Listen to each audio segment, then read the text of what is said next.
ನಾನು ಒಂದು 2-3 ಸಲ ಹೇಳಿದ್ದೀನಿ ಇನ್ನೂ ತನಕ, intelligence failure, security failure, intelligence failure, security failure. Mahatma Gandhi ಕೊಲೆನೂ ಇಂಟೆಲಿಜೆನ್ಸು ಸೆಕ್ಯೂರಿಟಿ ಫೇಲ್ಯೂರೇ. ನೆಹರು ಸರ್ಕಾರದ ವೈಫಲ್ಯ ಅಂತ ಯಾರು ಮಾತಾಡ್ತಾರಾ? ಇಲ್ಲ. ಹಿಂದುತ್ವವಾದಿ ಅತಿರೇಕದ ಸಿದ್ಧಾಂತ ಮಹಾತ್ಮ ಗಾಂಧಿಯನ್ನು ಕೊಲೆ ಮಾಡ್ತು, ಅಲ್ವಾ?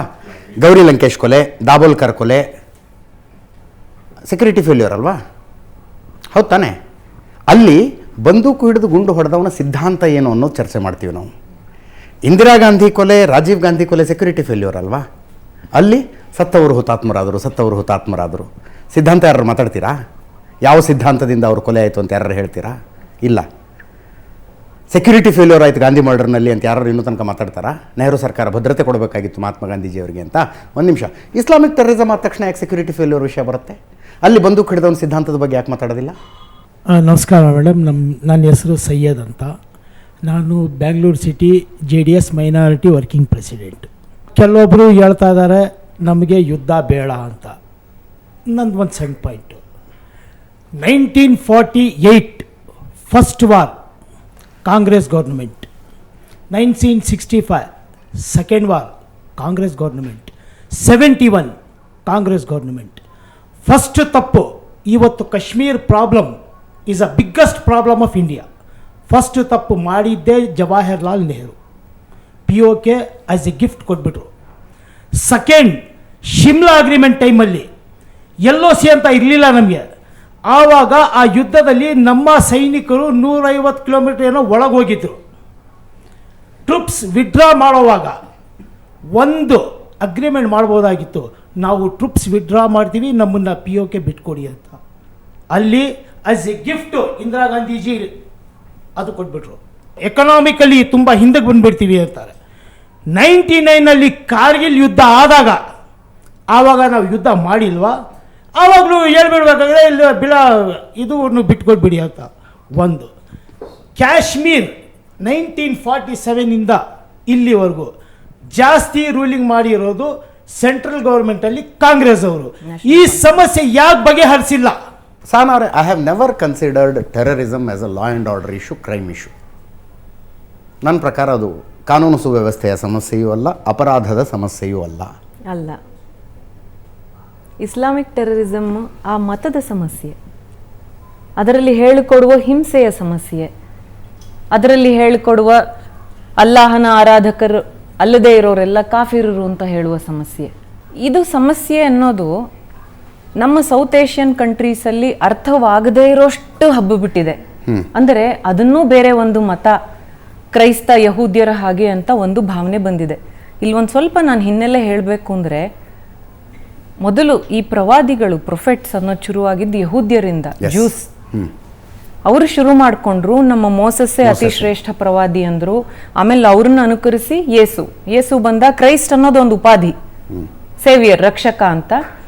ಅದನ್ನ ನೋಡಿಕೊಂಡು ಇಸ್ಲಾಂ ಹುಟ್ಟಿತು. ಅದರಿಂದ ಈ ಮೂವರಕ್ಕೂ ಅಬ್ರಹಾಂ ಅನ್ನೋನು ಒಬ್ಬನೇ ತಂದೆ. ಇವರಲ್ಲಿ ಯಾರು ಶ್ರೇಷ್ಠರು ಅನ್ನೋ ಹಠದಲ್ಲಿ, ಯಾರಿಗಿಂತ ಯಾರು ಶ್ರೇಷ್ಠರು ಅನ್ನೋ ಹಠದಲ್ಲಿ ಕೊನೆಗೆ ಗೆದ್ದದ್ದು ಇಸ್ಲಾಂ. ಯಾಕಂದರೆ ಇಸ್ಲಾಮಿನ ಪ್ರವಾದಿ ಅದು ಸೂರ 33 ಆಯ 40 ಅನ್ಸುತ್ತೆ, ನಾನೇ ಕೊನೆ, I am the seal of the prophets ಅಂದರು. ನಾನೇ ಕೊನೆಯ ಪ್ರವಾದಿ. ಅಲ್ಲಿಗೆ ಅದು ನಿಲ್ಲಿತು. ಆದರೆ ಅಲ್ಲಿ ತನ್ನದೇ ಶ್ರೇಷ್ಠ ಅನ್ನೋದು ಯಾವಾಗ ಇಸ್ಲಾಮಿಗೆ ಬಂತೋ ಅದು ಎಲ್ಲರನ್ನೂ ಅದು ತನ್ನ ದಾರಿಗೆ ಎಳೆಯೋಕ್ಕೆ ಶುರು ಮಾಡಿತು. ಇಲ್ಲಿ ಏನಾಗಿದೆ ಸಮಸ್ಯೆ ಅಂದರೆ 1570ರಿಂದ 632 ಪ್ರವಾದಿಯ ಕಾಲ. ಅವರು ಇರುವಾಗಲೇ ಇಸ್ಲಾಂ ಶಾಂತಿಯನ್ನು ಹೇಳುವ ಮತ ಅಂತ ಭಾವಿಸೋ ಎಲ್ಲರಿಗೂ ಆ ಪ್ರವಾದಿಯ ಜೀವನ ಚರಿತ್ರೆಯ ಅಧ್ಯಯನ ಬಹಳ ಮುಖ್ಯ. ದುರದೃಷ್ಟವಶಾತ್ ಈ ಭಾಗ, ಈ ಸೌತ್ ಏಷ್ಯನ್ ಕಂಟ್ರೀಸಲ್ಲಿ ಅವರ ಜೀವನ ಚರಿತ್ರೆ ಓದಿಸೋ ಅಭ್ಯಾಸವೇ ಇಲ್ಲ. ಸೀರತ್ತುನ್ ನಬಿ ಅಂತಾರೆ, ಪ್ರವಾದಿಯ ಜೀವನ ಚರಿತ್ರೆ ಮಧ್ಯಪ್ರಾಚ್ಯದ ಎಲ್ಲ ದೇಶಗಳಲ್ಲೂ ಪಠ್ಯದ ಭಾಗ. ಅದು ಪಠ್ಯದ ಭಾಗ. ಆದ್ದರಿಂದ ಅವರ ಜೀವನದಲ್ಲಿ ಅವರು ಮಾಡಿದ ಯುದ್ಧಗಳು ಸುಮಾರು 81, ಅದರಲ್ಲಿ 26 ಘಜ್ವಾ ಸ್ವತಃ ನೇತೃತ್ವ ವಹಿಸಿ ಮಾಡಿದ್ದು, 56 ಸರಿಯಾ ಉಳಿದವರನ್ನ ಕಳಿಸಿ ಮಾಡಿದ್ದು. ಇದೆಲ್ಲ ಅವರ ಜೀವನದ ಅಂಗವೇ ಆಗಿತ್ತು ಅನ್ನುವ ಕಲ್ಪನೆ ಭಾರತೀಯ ಮುಸ್ಲಿಮರಿಗೆ ಬಹುತೇಕರಿಗಿಲ್ಲ, ಕಾಶ್ಮೀರದವರು ಸೇರಿ. ನಾನು ಆಗ್ಲೇ ಹೇಳಿದ್ನಲ್ಲ, 10 ದಿವಸ ಇದ್ದೆ, ಪ್ರತಿ ದಿವಸ 2-2 ಗಂಟೆ ನಾನು ಏನು ಮಾತಾಡ್ತಿದ್ದೆ, ನಿಮಗೆ ನಿಮ್ಮ ಪ್ರವಾದಿಯ ಜೀವನ ಚರಿತ್ರೆ ಗೊತ್ತೇ, ಇಷ್ಟು ಯುದ್ಧಗಳು ನಡೆದಿದೆ ಗೊತ್ತೇ?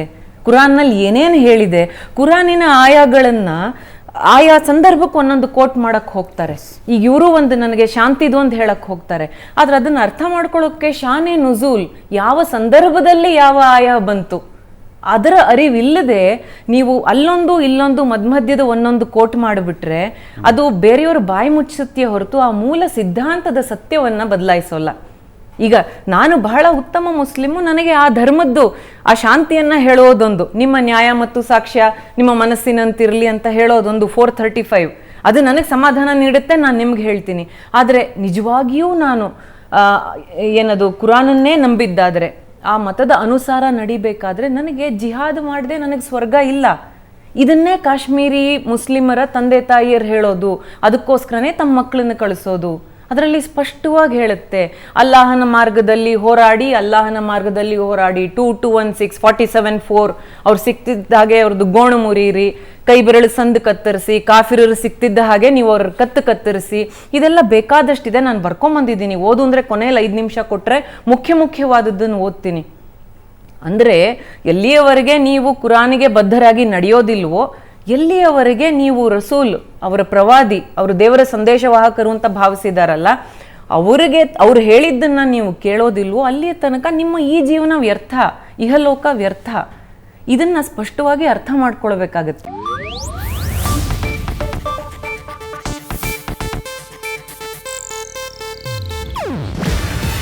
ಇದು ಏಷ್ಯಾನೆಟ್ ನ್ಯೂಸ್ ನೆಟ್ವರ್ಕ್ ಪ್ರಸ್ತುತಿ.